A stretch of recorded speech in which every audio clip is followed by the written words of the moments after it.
Hey guys, Jesse here, and it's early 2016 as of making this video, and a lot of tech is planned to be announced throughout this year, but I want to focus on some old tech, specifically the iPad first generation. This particular iPad is currently over 5 years old, and since its release, Apple has slowly been expanding the iPad lineup. Before we can evaluate the iPad, we first need to set it up. The setup process is very easy and should look familiar. You'll be greeted by a lot of familiar icons and features, one of them being iCloud.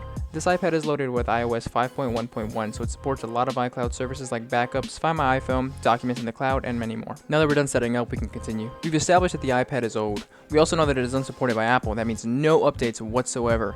That being said, there are people who still use the device. You can also still pick one up on websites like eBay for a reasonable price. And seeing that newer generation tablets can cost upwards of $500 to $800, maybe it would be worth picking up a classic iPad. Now this is a 5-year-old tablet, so we're about to find out exactly how well the iPad holds up to today's demands. One of the most important tasks is web browsing. You can get away with web browsing on the iPad, but you'll usually be left frustrated. Using Safari can pose a challenge at times. Websites usually load, but very slowly. There are also some websites that will not load at all. In rare cases, the iPad would crash during basic Google searching. However, if you install a third-party browser like Chrome, the browsing experience improves, but not by a large margin. There really isn't much that can be done to improve the slowness. YouTube is one of those websites that work just fine. Since the built-in YouTube app is no longer supported, you'll need to use a browser. Videos load fine and play nicely, so there are no complaints there. I'll give the iPad a passing grade because it is still able to navigate the web without major issues, and there are a lot of websites that still run just fine on the iPad. Email and messaging work just fine on the iPad. The Mail and iMessage app are very responsive and fast. This is actually one of the iPad's strong points. I love using the tablet for writing emails when I'm away from my computer. It makes it very useful.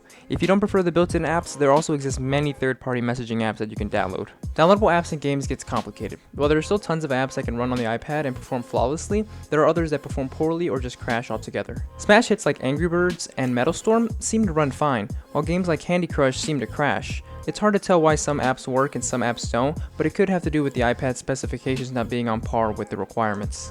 A big thing that you will encounter while downloading certain apps are pop-ups. The pop-up may inform you that the latest version of the app you're trying to download won't run, but you can download an older version of it so it can run. This is great on the user side because it means more apps are available to install. On the other hand, you may be greeted by a pop-up that states that the app you're trying to download will not run at all because of the outdated software on the iPad. It's kind of hard to give the iPad a passing or failing grade just because there are some apps that work and some apps that don't, so I'll leave this one up to you guys. Now, in most cases, people go out to buy a tablet to consume entertainment. Movies, music, videos, you name it.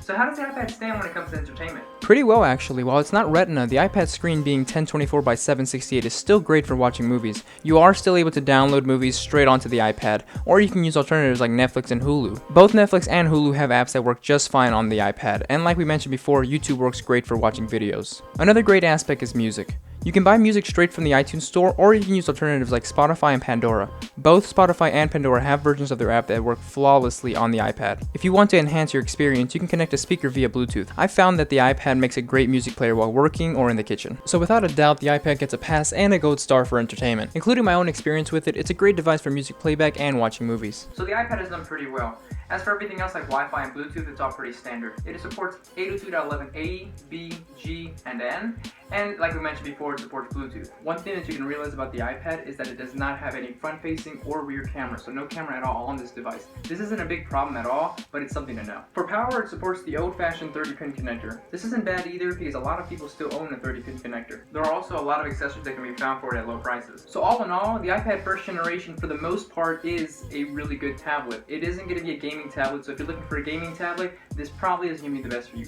It also isn't going to replace your computer anytime soon. On the other hand, if you're looking for an inexpensive tablet to watch movies, play games, send some emails, then the iPad first generation is something to look into. I hope you guys enjoyed the video. If you did, make sure to hit that like button, it really helps out. Also, make sure you subscribe so you can get notified of my next video. As always, this is Jesse, and I'll see you guys in the next one. Peace.